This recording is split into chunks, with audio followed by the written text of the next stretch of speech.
আসসালামু আলাইকুম। যুদ্ধের আন্তর্জাতিক সকল সংবাদে আপনাকে স্বাগতম। শুরুতেই সংবাদ শিরোনাম, এরপর বিস্তারিত। লেবাননে ইসরায়েলি আগ্রাসন বন্ধ না হলে যুক্তরাষ্ট্রের সঙ্গে শান্তি চুক্তি নয়।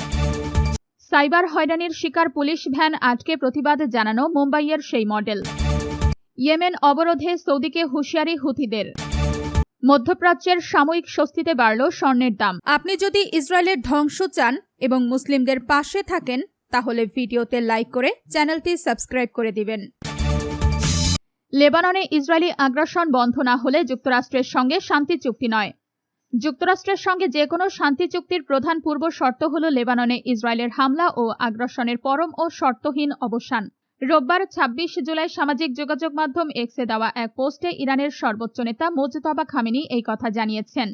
লেবাননের অখণ্ডতা রক্ষা এবং হিজবুল্লাহর যোদ্ধাদের সমর্থন দেওয়াকে তেহরানের কৌশলগত দায়িত্ব উল্লেখ করে তিনি বলেন, যুক্তরাষ্ট্র ও ইরানের যুদ্ধ অবসানের চুক্তিতে লেবানন ইস্যুটিকে অগ্রাধিকার দিতে হবে।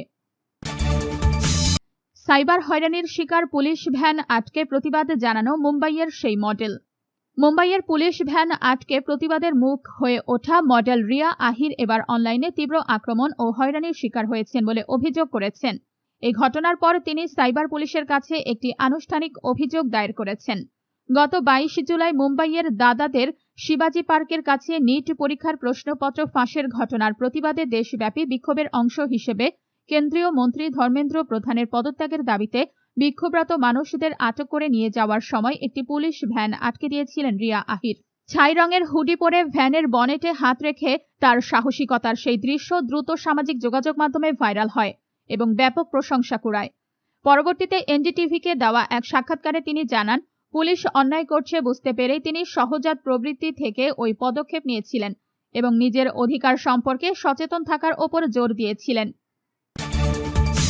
ইয়েমেন অবরোধে সৌদিকে হুঁশিয়ারি হুথিদের।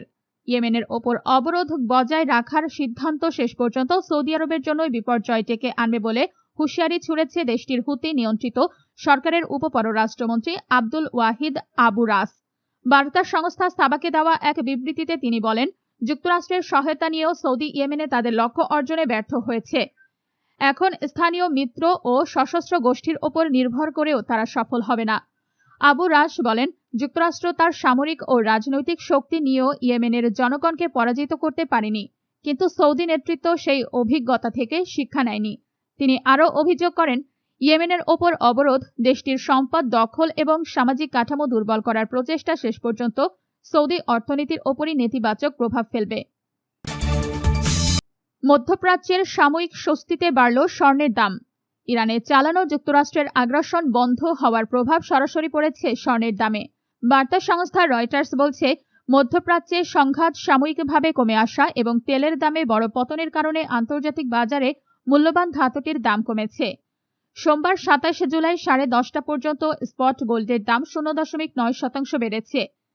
এতে প্রতি আউন্স স্বর্ণের দাম $৪,০৮৭.৭৯ পৌঁছেছে। একই সঙ্গে মার্কিন স্বর্ণের ফিউচার্সও ০.৫% বেড়ে $৪,০৮৯.৯০ উঠেছে। বিশ্লেষকদের মতে, তেলের দাম ৪% বেশি কমে যাওয়ায় মূল্যস্ফীতির চাপ কিছুটা কমেছে। পাশাপাশি মার্কিন ডলার দুর্বল হওয়ায় অন্যান্য দেশের ক্রেতাদের জন্য স্বর্ণ কেনা তুলনামূলকভাবে সস্তা হয়েছে, যা চাহিদা বাড়াতে সহায়তা করেছে।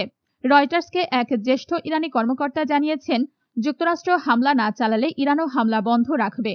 একই সময়ে প্রেসিডেন্ট ডোনাল্ড ট্রাম্পের উপদেষ্টাদের পরামর্শে যুক্তরাষ্ট্র তাদের বোমা হামলা সাময়িকভাবে স্থগিত করেছে।